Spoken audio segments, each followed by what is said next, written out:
Ângulo de transmissão. Você sabe o que significa isso? Bem, até agora, ao longo do nosso curso de cinemática e dinâmica de mecanismos, nós vimos como avaliar a posição de determinado mecanismo em função da sua geometria e também das informações de um ângulo de entrada, de um elo de entrada, certo? Feita a análise que nós ao longo desse curso fizemos, tanto por uma abordagem algébrica como também por uma abordagem vetorial, nós vamos conhecer, uma vez que conhecemos a posição do elo de entrada, nós vamos conhecer a posição dos demais elos. Só conhecer a posição não é suficiente para uma série de análises que são feitas.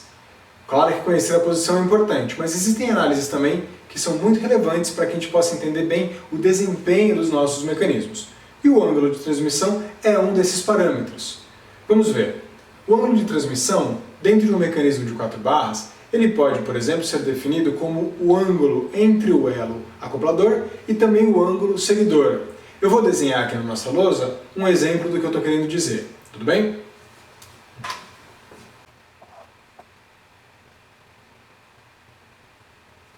Olha só, turma. Eu desenhei aqui na lousa um exemplo do nosso mecanismo de 4 barras. Então temos aqui o nosso elo 2, que nós consideramos e vemos considerando ao longo do curso como o nosso elo de entrada, porque eu vou conhecer o ângulo θ2. Eu controlo esse θ2, então eu consigo definir qual é a posição deste nosso elo. Tudo bem? Aqui embaixo nós vamos ter o elo 1.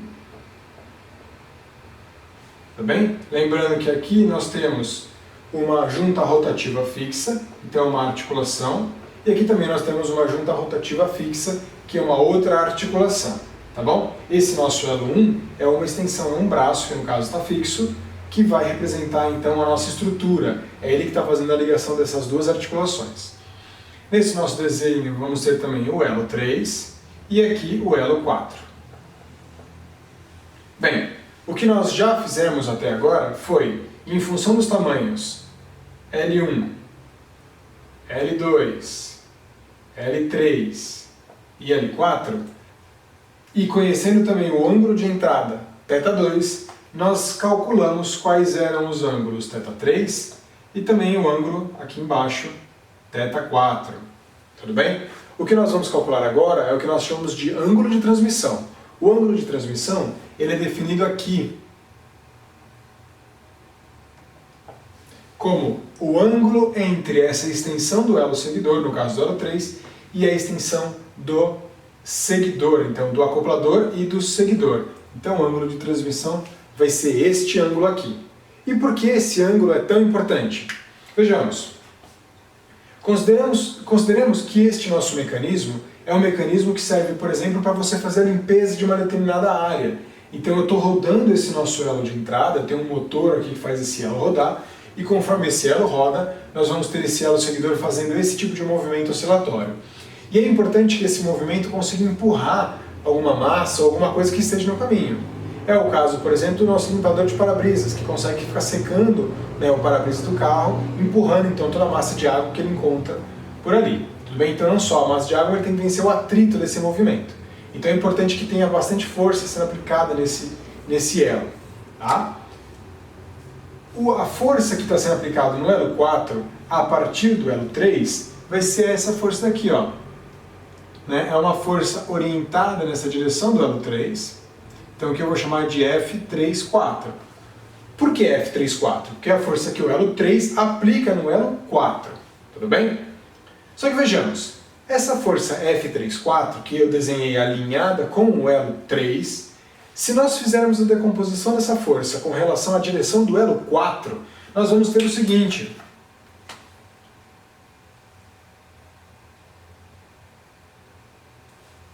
Nós vamos ter uma composição que vai ser um F34, e aqui me permitam chamar de radial. Por que eu estou chamando de radial? Porque eu estou chamando na direção ao longo do elo 4. É como se o meu centro O4 fosse um novo centro, né? Eu posso pensar, e ela está na direção deste raio. Tudo bem? De maneira análoga, eu posso pensar que essa daqui então vai ser uma F34 tangencial. Tudo bem? Porque ela vai estar agindo de maneira tangente à minha direção, uma maneira perpendicular à direção do meu elo. Tudo bem? Vejamos que enquanto o F34 radial apenas estica ou contrai o elo 4, ele não consegue realizar trabalho com relação a esse ângulo θ4, porque ele está na mesma direção. Então esta força F34 radial, ela não consegue gerar momento no ângulo, né, ela não consegue gerar momento neste elo que está articulado em O4, porque ela está na direção da própria, né, articulação. Então ela não consegue gerar momento com relação a esse ponto. Em compensação, todo momento vai vir desse F34 tangencial.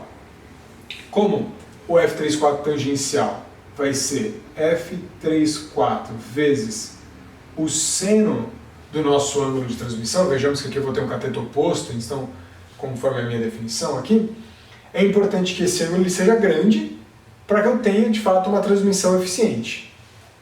Quão grande? Você pode me perguntar. A literatura indica que esse ângulo seja pelo menos acima de 40 graus, tá? Então, Mi mínimo tem que ser maior do que 40 graus. Mas bem, como é que eu calculo esse ângulo?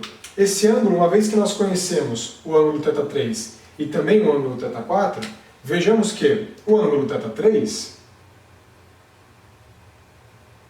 ele vai estar aqui, né?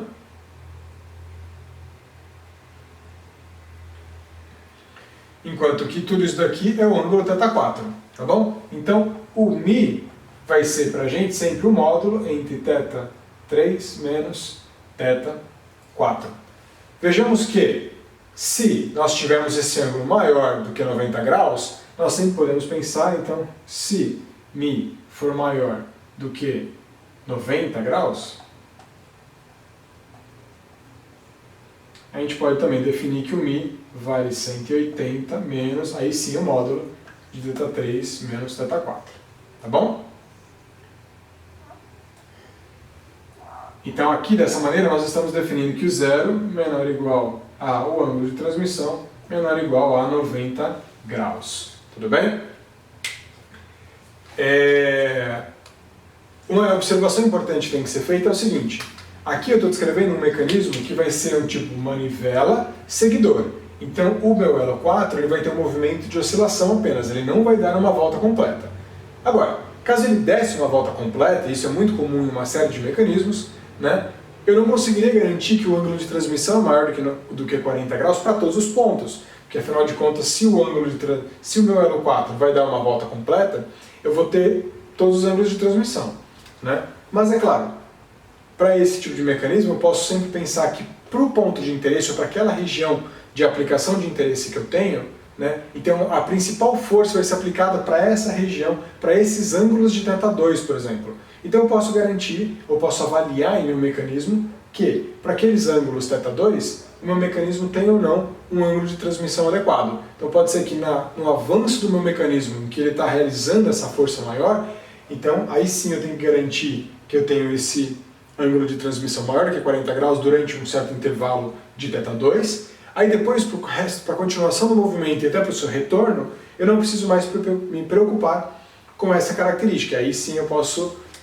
né, não levar isso em consideração e deixar o mecanismo só retornar, tá bom? Então, esse é o nosso ângulo de transmissão. É sempre importante a gente verificar se ele respeita esse θ, esse Mi mínimo de 40 graus para os pontos de interesse, tá? E de novo ele vai ser calculado com uma relação, né, a diferença entre o ângulo acoplador e o ângulo seguidor, tá? E sempre definido entre 0 e 90 graus. Tudo bem? Dessa maneira a gente consegue calcular bem como que se dá essa transmissão da força. Tá bom? Uma outra observação importante que nós poderíamos fazer, também já não é chamado de ângulo de transmissão, mas poderíamos pensar também nesse caso, seria o quê? Seria a relação entre outros ângulos. Podemos pensar, por exemplo, em mecanismos que ao funcionarem, né, vão ter como se fossem guilhotinas. Então, por exemplo, eu posso me preocupar sempre entre a relação entre esses ângulos, por exemplo, para que ela não seja zero a ponto de que eu faça um efeito de tesoura, né? Porque esse movimento, um elo passando em cima do outro, essa sobreposição, poderia gerar algum tipo de risco ao usuário. Então eu sempre posso me preocupar com base, conhecendo os ângulos a cada posição do meu mecanismo, sempre posso calcular essas análises secundárias, de maneira a verificar que o meu mecanismo é eficiente e também seguro para as minhas aplicações. Bacana? Turma, com isso nós fechamos o módulo de análise de posição. Vamos, a partir do próximo módulo, começar a ver a análise de cinemática, análise de velocidade dos nossos mecanismos. Tudo bem? Vou deixar alguns exercícios aqui embaixo e vejo vocês no módulo 3. Até lá!